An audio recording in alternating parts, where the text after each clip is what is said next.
அன்பர்களே, ஆண்டவராகிய இயேசு கிறிஸ்துவின் நாமத்தில் உங்களுக்கு மனம் நிறைந்த வாழ்த்துக்களை தெரிவித்துக் கொண்டு சத்திய வசனம் திருமறை பாட நிகழ்ச்சிக்கு உங்களை அன்போடு அழைக்கிறோம். சத்திய வசனம், இது தேவனின் வசனம். நாம் சோர்ந்து போகையில் கரம் கொடுக்கும் நம் தேவனின் வசனம். நம் தேவனின் வசனம். குறித்த காலத்துக்கு தரிசனம் இன்னும் வைக்கப்பட்டிருக்கிறது. முடிவிலே அது விளங்கும். அது பொய் சொல்லாது. அது தாமதித்தாலும் அதற்கு காத்திரு. அது நிச்சயமாய் வரும். அது தாமதிப்பதில்லை. சத்தியவசன நேயர்கள், பங்காளர்கள், இதை பார்த்து கொண்டிருக்கிற நண்பர்கள் ஒவ்வொருவருக்கும் இயேசு கிறிஸ்துவின் இனிய நாமத்தில் எங்கள் வாழ்த்துக்களை தெரிவிக்கிறோம். இந்த நாளிலும் ஆண்டவர் நம்மை நடத்தி வருகிறார், நம்மை காத்து வருகிறார், நம்மோடு அவர் இருக்கிறார். பல சூழ்நிலைகளை நாம் சந்தித்தாலும், பல இக்கட்டுக்களை நாம் சந்தித்தாலும் ஆண்டவர் நம்மோடு துணை இருப்பது நமக்கு இருக்கிற பெரிய பலம். இந்த நாளிலும் உங்களோடு கூட நான் பகிர்ந்து கொள்வதற்கு ஒரு தலைப்பை நான் யோசித்தேன். எல்லா நேரத்திலும் தேவன் உடனடியாக செயல்படுவாரா? இந்த கேள்வி நமக்கு அநேக நேரங்களில் வரும். ஏனென்றால் நாம் எப்படிப்பட்ட உலகத்தில் வாழ்கிறோம் என்றால், கேட்டவுடன் கிடைக்க வேண்டும், கேட்டவுடன் எல்லாம் வந்துவிட வேண்டும் என்று நினைக்கிற உலகத்தில் வாழ்கிறோம். எல்லாமே இன்ஸ்டண்டா வேணும் அப்படிங்கிற ஒரு சூழ்நிலையிலே நாம் வாழ்ந்து கொண்டிருக்கிறோம். இப்படியே நாம் வாழ்வதனால ஆண்டவருடைய சமூகத்துக்கு நாம் வந்து ஜெபிப்பதும், ஜெபிக்கும் காரியங்களுக்கு பதிலை பெறுவதும் கூட அநேக நேரங்களிலே உடனடியாக நமக்கு பதில் வேண்டும் என்று எதிர்பார்க்க தொடங்கி விடுகிறோம். கீழ்ப்படுகிறவர்கள், வேதத்தை நேசிக்கிறவர்கள், இயேசு கிறிஸ்துவை நேசித்து அவரை பின் செல்லுகிறவர்கள் கூட அநேக நேரங்களிலே சோர்ந்து போகிறதை நாம் பார்க்கிறோம். வேத புத்தகத்திலே யாத்திராகமத்திலே நாம் பார்க்கிறோம், 3ஆம் அதிகாரத்திலே மோசேயை ஆண்டவர் அழைக்கிறார். எகிப்துக்கு அனுப்புவதற்காக, அங்குள்ள இஸ்ரவேல் மக்களை மீட்டெடுக்க, அவர்களை வெளியே கொண்டு வருவதற்கு, பார்வோனிடம் பேசுவதற்கு அனுப்புகிறார். நான் இருக்கிறவராகவே இருக்கிறேன் என்று அறிமுகம் தந்து, இந்த ஆண்டவர் அனுப்பினார் என்று சொல்லி பார்வோனிடம் பேச சொல்லி அனுப்புகிறார். இதை நாம் யாத்திரையாகவும் 3ஆம் அதிகாரத்திலே நாம் பார்க்கிறோம். இன்று நாம் பார்க்க போவது 5வது அதிகாரம், யாத்திரையாகவும் 5ஆம் அதிகாரம். மோசேயும் ஆரோனும் புறப்பட்டு வருகிறார்கள். பார்வோனின் அரண்மனைக்கு செல்லுகிறார்கள். பார்வோனை சந்தித்து அங்கே பேச ஆரம்பிக்கிறார்கள். என் ஜனங்களை போக விட வேண்டும் என்று கர்த்தர் சொல்கிறார். வனாந்தரத்திலே பண்டிகை கொண்டாடும்படி என் ஜனங்களை போக விட வேண்டும் என்று சொல்கிறார். இந்த வார்த்தையை அவர்கள் சொல்கிறார்கள் பார்வோனுடைய சமூகத்திலே. இயேசு கிறிஸ்துவுக்கு பிரியமான வாழ்க்கையை வாழ நினைக்கும் நீங்களும் நானும் கூட இந்த பகுதியை படிக்கும்போது எவ்வளோ தைரியமாய் போய் பார்வோனிடம் பேசுகிறார்கள். அவர்களுக்கு எவ்வளோ அழகான தைரியத்தை ஆண்டவர் கொடுத்திருக்கிறார். அவர்களுடைய கீழ்ப்படிதல் எவ்வளவு உயர்ந்த கீழ்ப்படிதலாக, நாம் எல்லாரும் ஆச்சரியப்படத்தக்க கீழ்ப்படிதலாக இருக்கிறது என்று நாம் வியந்து பார்ப்போம். உண்மைதான், அவர்கள் கீழ்ப்படிதலை ஆண்டவருக்கு காண்பித்து ஆண்டவர் தந்த தைரியத்தோடு உள்ளே போய் பேசுகிறார்கள். ஆனால் அங்கே பதில் என்ன கிடைக்கிறது? நான் இஸ்ரவேலை போகவிட கர்த்தரின் வார்த்தையை கேட்கிறதற்கு அவர் யார்? நான் கர்த்தரை அறியேன், நான் இஸ்ரவேலை போக விடுவதில்லை. 2 வசனத்திலையுமே நீங்க பாத்தீங்கன்னா கர்த்தர் சொல்லுகிற வார்த்தையிலே என் ஜனங்களை போக விடு அப்படின்னு ஆண்டவர் சொல்லுவார். என் ஜனங்கள் என்று உரிமையோடு அவர்களை சொல்லுவார். ஆனால் பார்வோன், அங்குதான் அவர்கள் வாழ்கிறார்கள், அவர்களை குறிப்பிட்டு சொல்லும்போது இஸ்ரவேலை நான் போக விடுவதில்லை என்று சொல்லுகிறார். அவருடைய பார்வையிலே இஸ்ரவேல் மக்கள் முழுவதும் அடிமைப்பட்டு கிடக்கிறார்கள். அவர்களால் ஒன்றும் செய்ய முடியாது. அவர்களுக்காக யாரோ 2 பேர் வந்து பேசுறாங்க, கர்த்தருடைய நாமத்தை சொல்றாங்க. நான் ஏன் இதற்கு கீழ்ப்படிய வேண்டும்? நான் ஏன் இந்த சத்தத்திற்கு செவி கொடுக்க வேண்டும்? இந்த ஒரு பதிலை தான் அவர் தருகிறார்.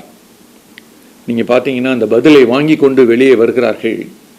அப்படி வரும்போது அவர்கள் பாதிக்கப்பட்டு வெளியே வருகிறார்கள். எப்படிப்பட்ட பாதிப்புன்னு சொன்னா, பார்வோன் இதை எப்படி எடுத்துக்கிறாருன்னு சொன்னா, ஜனங்கள் அவங்களுக்கு ஓய்வு நேரம் அதிகமாயிருச்சு, வேலை சரியா செய்யறது இல்லை, அதனால தான் பலியிட போகணும்னு கேட்குறாங்க. அப்ப என்ன செய்யுங்க, அவங்களுக்கு வேலை அதிகமாக்குங்கள், செங்கல் அறுப்பதற்கு வைக்கோல்களை தராதிருங்கள், அவங்களே போய் தாளடிகளை தேடிக்கொள்ளட்டும், வேலையை கடினமாக்குங்கள், ஆளொட்டிகளை நியமித்து அவர்களை விரட்டு விரட்டி வேலை வாங்கும்படி உத்தரவிடுகிறார். பாருங்கள், ஒரு நன்மை கிடைக்கும் என்ற முயற்சியோடு அவர்கள் உள்ளே போகும்போது அங்கே நாம் என்ன காட்சியை பார்க்கிறோம்? கீழ்ப்படிந்து உள்ளே செல்லுகிற மோசே, கர்த்தருடைய சத்தத்தை கேட்டும் காது கொடுத்து கேட்டும் கீழ்ப்படியாத பார்வோன். முதல் குறிப்பாக நான் பகிர்ந்து கொள்கிறேன். கீழ்ப்படிந்த மோசேயையும் அங்கே பார்க்கிறோம், கீழ்ப்படியாத பார்வோனையும் பார்க்கிறோம். இந்த ரெண்டு பேருக்கும் இருக்கக்கூடிய ஒரு பெரிய ஒரு வேறுபாடு என்னன்னா, மோசேயும் ஆரோனும் கர்த்தரை நன்றாக அறிந்தவர்கள், அவர் சொல்லி அவர்கள் இதை செய்கிறார்கள். ஆனால் பார்வோன் உண்மையிலேயே அவனை பொறுத்தமட்டில் இஸ்ரவேல் ஜனங்கள் மிகவும் ஒடுக்கப்பட்ட ஜனங்கள், அவர்களை வைத்து வேலை வாங்க வேண்டும், அவர்களை வைத்து நாம் பயனடைய வேண்டும், அவ்வளவுதான் அவர் யோசிக்கிறாரே ஒழிய அவர்களுக்கு ஒரு நன்மை வர வேண்டும் என்று சொல்லி அவருடைய மனதில் கொஞ்சம் கூட யோசனை இல்லை. அப்படிப்பட்ட ஒரு மனிதராக அவரை நாம் பார்க்கிறோம். இதனுடைய விளைவு என்ன நம்ம பார்க்கிறோம்? தேவனுக்கு கீழ்ப்படிந்த அவர்களுக்கு ஒரு பெரிய ஆசீர்வாதமான பதில் கிடைத்திருந்தால் நீங்களும் நானும் கூட அவர்களோடு சேர்ந்து சந்தோஷப்படுவோம். பாருங்க, கீழ்ப்படிஞ்சாங்க, போனாங்க, கேட்டாங்க, உடனே கொடுத்துட்டாங்க, அவர் பிறப்பிட்டு போ சொல்லிட்டாரு அப்படிங்கிற மாதிரி நம்ம பேசுவோம். ஆனால் ஆண்டவராகிய தேவன் தன்னுடைய கையிலே வைத்திருக்கிறார். ராஜாவானாலும் அவர் கையில தான் இருக்காங்க, யாரா இருந்தாலும் அவர் கையில தான் இருக்காங்க. அவர் சொன்னாதான் அங்கே காரியங்கள் நடக்கும். அப்ப ஏன் ஆரோனையும் அந்த மோசையும் அப்படி பயன்படுத்துகிறார்? கடவுளுக்கு அவர்களை குறித்தும் ஒரு நோக்கம் இருந்தது. அவர்கள் போக வேண்டும், கேட்க வேண்டும், இந்த பதிலுக்குரிய விளைவை அவர்கள் பார்க்க வேண்டும் என்று சொல்லி ஆண்டவர் விரும்பினார். அதனுடைய விளைவு என்ன தெரியுமா? இரண்டாவது குறிப்பாக நான் உங்களோடு பகிர்ந்து கொள்கிறேன். கோபமடைந்த இஸ்ரவேல் ஜனங்கள், அவங்களுக்கு வேலை அதிகமான உடனே இஸ்ரவேல் மக்கள் வெறுப்படைந்தார்கள், ஏமாற்றம் அடைந்தார்கள். அவர்கள் முந்தின சாப்டர்ல நீங்க பாத்தீங்கன்னா 4வது அதிகாரத்துல மோசே முதல்ல போய் சொல்லுவார், கர்த்தர் அந்த மாதிரி சொல்லியிருக்கிறாரு, நாங்க வந்திருக்கிறோம், நாங்க போய் பார்வோனை சந்திக்க போறோம் அப்படின்னு சொல்லி அவர்கள் சொன்ன உடனே 31வது வசனத்துல, ஜனங்கள் விசுவாசித்தார்கள், கர்த்தர் இஸ்ரவேல் புத்திரரை சந்தித்தார் என்றும் அவர்கள் படும் உபத்திரவங்களை கண்ணோக்கி பார்த்தார் என்றும் அவர்கள் கேட்டபோது தலை குனிந்து தொழுது கொண்டார்கள். அப்படிப்பட்ட ஒரு சூழல் அங்கே போன சாப்டர்ல நிகழ்கிறது, யாத்திரையாகும் 4வது அதிகாரத்துல. ஆனா 5வது அதிகாரத்திலே சொன்ன வேலையை அவங்க ஆரம்பிக்கிறாங்க. ஆனா ஃபர்ஸ்ட் ஸ்டெப்பே அவங்க சந்திக்கிறது என்ன அப்படின்னு சொன்னா, வித்தியாசமான ஒரு சூழல், ஒரு கடுமையான தண்டனை கிடைத்தது போல அவர்களுக்கு அதிக வேலையை செய்ய சொல்லி அவர்களுக்கு வேலை பளு கூட்டப்படுகிறது. அதனாலதான் அவங்க 5வது அதிகாரத்துல நீங்க பாத்தீங்கன்னா 19ல இருந்தே வாசிப்போம். நீங்கள் ஒவ்வொரு நாளிலும் அறுத்து தீர வேண்டிய செங்கலிலே ஒன்றும் குறைக்கப்படாது என்று சொல்லப்பட்டதினாலே இஸ்ரவேல் புத்திரரின் தலைவர் தங்களுக்கு இக்கட்டு வந்தது என்று கண்டார்கள். அவர்கள் பார்வோனுடைய சமூகத்தை விட்டு புறப்படுகையில் வழியில் நின்ற மோசேக்கும் ஆரோனுக்கும் எதிர்பட்டு அவர்களை நோக்கி, நீங்கள் பார்வோனின் கண்களுக்கு முன்பாகவும் அவருடைய ஊழியக்காரர் கண்களுக்கு முன்பதாகவும் எங்கள் வாசனையை கெடுத்து எங்களை கொல்லும்படி அவர்கள் கையிலே பட்டயத்தை கொடுத்தது நிமித்தம் கர்த்தர் உங்களை பார்த்து நியாயம் தீர்க்க கடவர்கள். அவங்களுக்கே ஒரு வெறுப்பு வந்துருச்சு. யார் மேல? மோசே மேல, ஆரோன் மேல. பேசாமையாவது உங்க விட்டுருக்கலாம். கர்த்தர் சொன்னார்னு உள்ள வந்தாங்க, கர்த்தருக்கு கீழ்ப்படுகிறோம் என்று சொல்லி பார்வோனை போய் சந்தித்தார்கள். ஆனால் விளைவு என்ன? எங்களுக்கு தண்டனை கிடைத்தது போல சும்மா நாங்க பாட்டுக்கு வேலை பார்த்துட்டு இருந்த எங்களுக்கு அதிக வேலை பழுவை பார்வோன் கூட்டுவதற்கு இவர்கள் காரணமாகி விட்டார்கள். எங்கள் வாசனையை கெடுத்து போட்டார்கள். அவங்க கையில பட்டயத்தை கொடுத்துட்டாங்க. அந்த வார்த்தைகள் எல்லாம் நீங்க பாத்தீங்கன்னா அவர்களுடைய கோபம், அவர்களுக்கு ஏற்பட்ட ஏமாற்றம், அவர்களுக்கு ஏற்பட்ட வெறுப்பு, சலிப்பு அத்தனையும் வார்த்தைகளாக மோசையை பார்த்து, ஆரோனை பார்த்து சொல்லுகிறார்கள். யோசித்து பாருங்க. இன்னைக்கு நீங்களும் நானும் கூட அநேக நேரங்களிலே ஆண்டவருக்காக கீழ்ப்படுகிறோம். ஆண்டவர் சொன்னதை நிறைவேற்றும்படி காலடி எடுத்து வைத்து போகிறோம். ஆனால் நமக்கு சாதகமான பதிலும் சாதகமான சூழ்நிலையும் உடனே அமைந்து விடுகிறதா? நாம் யோசித்து பார்ப்போம் என்று சொன்னால் பல நேரங்களில் அப்படி அமைவதில்லை. பல நேரங்களில் கீழ்ப்படுகிற நமக்கும் காரியங்கள் வேறு விதமாக நடக்கிறது. நாம் ஜெபித்து விட்டு எழும்பி போய் அந்த காரியத்தை செய்ய தொடங்கும் போது அதிலே மேலும் ஒரு இரக்கம் அல்லது மேலும் அதிலே ஒரு தொய்வு, அது வித்தியாசமாக போகிற காட்சிகளை நாம் பார்த்த அநேக நேரங்களிலே நாமும் கூட சலிப்படைகிறோம். ஆண்டவர் கீழ்ப்படுகிறோமே, ஆண்டவருக்கு பிரியமாய் நடந்து கொள்கிறோமே, ஆண்டவர் செய்ய சொல்லும் காரியங்களை எல்லாம் செய்கிறோமே. ஆனால் ஆண்டவர் எனக்கு வாய்க்க பண்ணணும்னு நான் நினைக்கிற சில ஆசீர்வாதங்கள் எனக்கு கையிலே கிடைக்காமல் போய்விடுகிறதே, தள்ளி போய்விடுகிறதே, விளைவு மாறுபட்ட விளைவாக எனக்கு சேர்ந்து விடுகிறதே. இப்படி நாம் அநேக நேரங்களிலே சோர்ந்து போகிறோம். ஆனால் அங்கே எல்லாரும் சோர்ந்து போன நிலைமையில எல்லாரும் மனம் வெதும்பி போய் என்ன செய்வது என்று சொல்லி ஒருவர் நொந்து கொண்டு அங்கே பிரிந்து போகக்கூடிய அந்த சூழ்நிலையிலே 2 பேர் மட்டும், மோசேயும் ஆரோனும் மட்டும் ஒரு காரியத்தை செய்கிறார்கள். 3வது குறிப்பாக அதை உங்களுக்கு நான் பகிர்ந்து கொள்ள விரும்புகிறேன். தேவ சமூகத்தை தேடிய மோசே. இதை நான் வாசித்து பார்க்கும்போது எனக்கு பல கேள்விகள் அங்கே வந்தது. சூழ்நிலை இப்படி இருக்கிறது, அவர்கள் எதிர்பார்த்த பதில் கிடைக்கவில்லை, அவர்கள் எதிர்பார்த்த சூழல் அமையவில்லை, மாறாக அவர்களுக்கு தீமை வந்ததை போல சில காரியங்கள் நடைபெற்று விட்டது. இதன் விளைவாக அவங்க என்ன செய்யறாங்க, மோசேயும் ஆரோனையும் கூட அலட்சியம் பண்ணி போகிறதை நாம் பார்க்கிறோம். இந்த சூழ்நிலையிலே யாரா இருந்தாலும் ஆண்டவர் சொன்னதுபடி நமக்கு செய்யல, பேசாம போயிடுவோம் அப்படிங்கிற ஒரு முடிவுக்கு கூட வந்து விடுவார்கள். ஆனால் பாருங்க, அப்படிப்பட்ட நேரத்தில் அவர்கள் தேவ சமூகத்துக்கு செல்கிறார்கள். இன்னைக்கு உங்களுக்கும் எனக்கும் ஆண்டவர் சொல்லுகிற காரியம் என்ன தெரியுமா?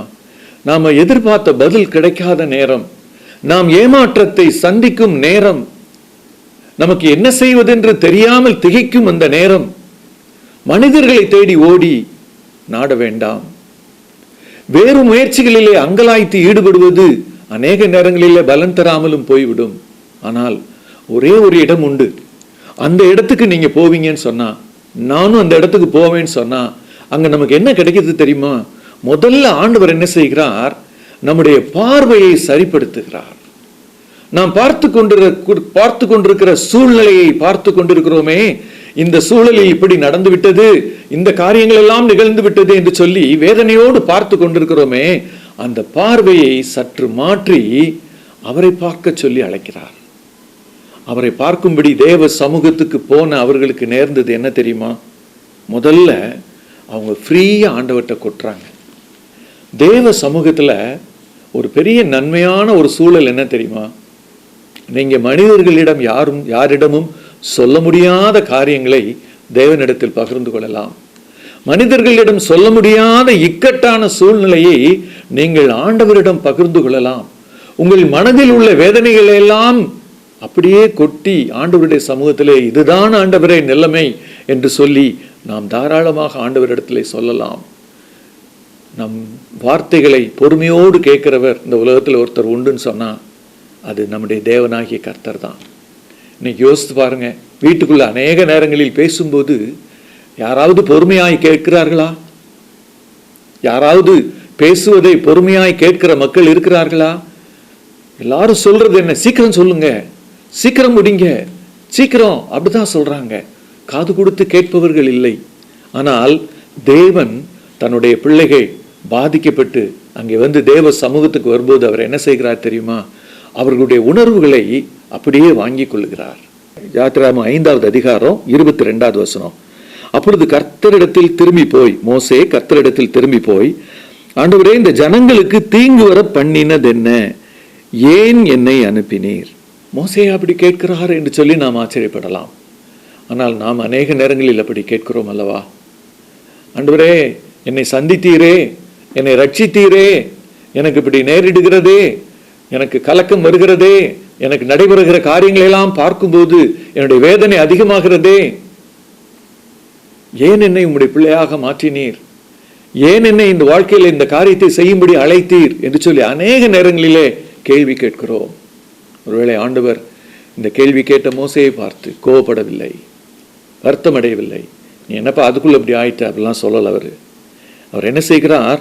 அடுத்த வார்த்தையும் கேட்கிறார். நான் உம்முடைய நாமத்தை கொண்டு பேசும்படி பார்வோனிடத்தில் பிரவேசித்தது முதல் அவன் இந்த ஜனங்களை உபத்திரவப்படுத்துகிறான்.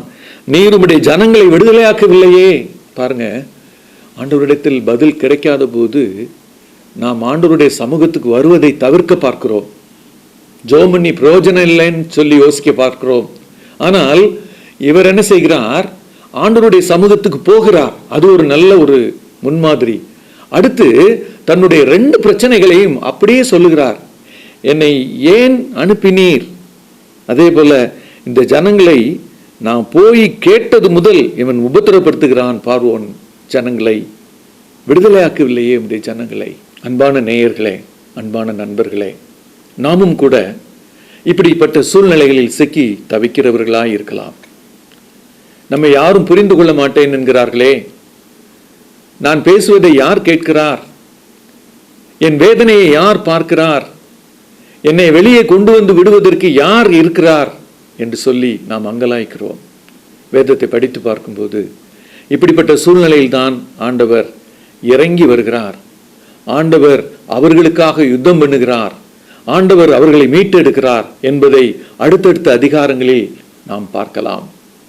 இந்த நேரத்திலும் உங்களோடு சேர்ந்து நான் செபிக்க விரும்புகிறேன். கண்களை மூடி நாம் செபிப்போமா? எங்களை அதிகமாக நேசிக்கிற எங்கள் அன்பின் பரமதகப்பனே, வேதனையில் மத்தியில் வாழ்கிற, கலக்கத்தின் மத்தியில் வாழ்கிற, கடினமான சூழ்நிலையில் வாழ்ந்து கொண்டிருக்கிற யாராய் இருந்தாலும் ஆண்டவரே, நீர் இந்த நாளிலே அவர்களுக்கு இந்த வேத புத்தகத்தின் வாயிலாக சொல்வது, நீ என்னை நோக்கி கூப்பிடு, அப்பொழுது உனக்கு எட்டாததும் உனக்கு புரியாததுமான காரியங்களை நான் உனக்கு அறிவிப்பேன், நான் உன்னோடு துணை நின்று உன்னை விடுவிப்பேன் என்று சொல்லி நீர் சொல்லுகிறீர். ஆண்டவரே, கலக்கங்களை எடுத்து போடும். அன்று மோசே ஜெபித்த போது அவனுக்கு இருந்த கலக்கத்தை எடுத்து போட்டீர் சுவாமி. அவனுக்கு இருந்த எல்லா பாரங்களையும் எடுத்து போட்டீர் சுவாமி. அடுத்த சாப்டர்ல நாங்க வாசிக்கிறோம், அவர் உற்சாகத்தோடு மீண்டும் பார்வோனை சந்திக்க அவர் போகிறார். ஆண்டவரே, நாங்களும் கூட எங்களுடைய வாழ்க்கையிலே மீண்டும் எங்களுடைய வேலைகளை உற்சாகமாய் செய்ய, மீண்டும் அதே சூழ்நிலையில் தைரியமாய் அதை ஃபேஸ் பண்ண எங்கள் ஒவ்வொருவருக்கும் கிருபையும் பலனும் தரும்படி நாங்கள் செபிக்கிறோம். யார் யாரெல்லாம் இந்த நாளிலே வேதனையோடும் கலக்கத்தோடும் எனக்கு யார் உதவி செய்வார் என்று சொல்லி காத்திருக்கிறார்களோ அவர்களுக்கு உடைய கையை நீட்டி, நான் உன்னோடு கூட இருக்கிறேன், நீ பயப்படாதே, நீ திகையாதே, நான் உன் தேவன் என்று சொல்லி நீர் ஆறுதல் படுத்தி, பலப்படுத்தி, உற்சாகப்படுத்தி அவர்களை வழிநடத்தும்படி ஒப்புக் கொடுக்கிறோம். எல்லா துதி கனம் மகிமையாவும் உமக்கே ஏறெடுக்கிறோம். இரட்சகர் இயேசு கிறிஸ்துவின் இனிய நாமத்தில் ஜெபத்தை ஏறெடுக்கிறோம் எங்கள் ஜீவனுள்ள நல்ல பரம தகப்பனே. ஆமென்.